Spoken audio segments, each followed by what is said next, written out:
मनोज जरांगे पाटील यांच्या आंदोलनावर प्रतिक्रिया देताना ही सगळी राजकीय आरक्षणासाठी धडपड सुरू असल्याचा आरोप मंत्री चंद्रकांत पाटील यांनी केला होता आणि त्यांच्या या वक्तव्याचा मनोज जरांगे पाटलांनी खरपूस समाचार घेतलाय। तर चंद्रकांत पाटलांनी शांत राहावं, मध्ये बोलू नये असा सल्लाही जरांगे पाटलांनी दिलाय। बघूया। काय नव्हतं सांगू तुम्हाला, पॉलिटिकल आरक्षण सर। आता सगळी जी चालली आहे धडपड ती पॉलिटिकल आरक्षणासाठी चालली। आम्हाला गावचं सरपंच व्हायचं। मराठीच्या शिया खाऊ नको, इथून पुढे बोलू नको चंद्रकांत पाटलाला म्हणा, नाही नीट उभा मराठी काढतील। मग चंद्रकांत पाटलाला काय अक्कल आहे रे पोगरी, त्याला अक्कल थोडं असतं का, त्याच्यामुळे त्याला काढून टाकले। मराठा आरक्षणासाठी मनोज जरांगे पाटील यांनी आरपारची लढाई सुरू केली। लाखो मराठा आंदोलक मुंबईमध्ये दाखल झाले।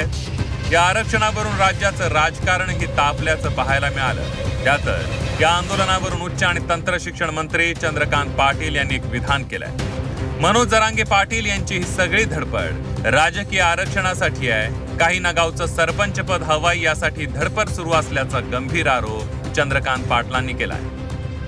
मुख्यमंत्री हे फारच पॉझिटिव्ह आहे। जसं त्यांनी काल ऍडमिशनचं 6 महिने एक्सटेन्शन दिलं, तर 6 महिने एक्सटेन्शन देतील, पण 6 महिन्यानंतर का होईना जर नोंदी नीट जुळल्या नाहीत तर निवडणूक रद्द होईल।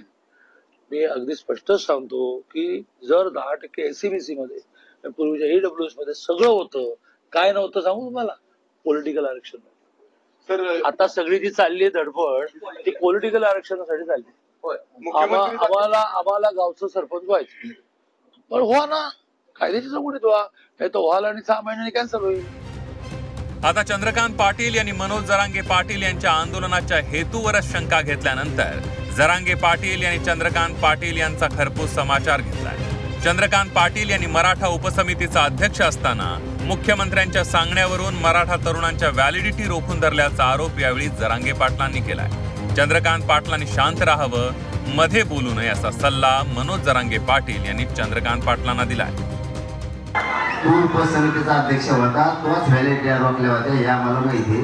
मराठीच्या शिया खाऊ नको, इथून पुढे बोलू नको चंद्रकांत पाटलाला म्हणा, नाही नीट उभा मराठी काढतील। मग कारण या चंद्रकांत पाटलानेच आमच्या व्हॅलिडिटी रोखून धरल्या होत्या मुख्यमंत्र्यांच्या सांगण्यावर, हे आम्हाला चांगला माहिती।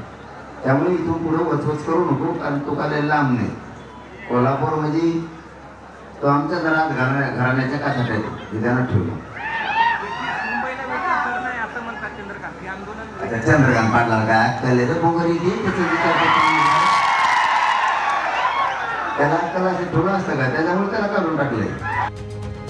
एकीकडे मराठा आरक्षणावरून राज्याचं राजकारण तापल्याचं पाहायला मिळतंय, तर दुसरीकडे भाजपचे ज्येष्ठ नेते आणि मंत्री चंद्रकांत पाटील यांनी थेट मनोज जरांगे पाटील यांच्या आंदोलनाच्या हेतूवर प्रश्न उपस्थित केला। तर जरांगे पाटील यांनीही जोरदार पलटवार केलाय। ब्युरो रिपोर्ट, झी 24 तास, मुंबई।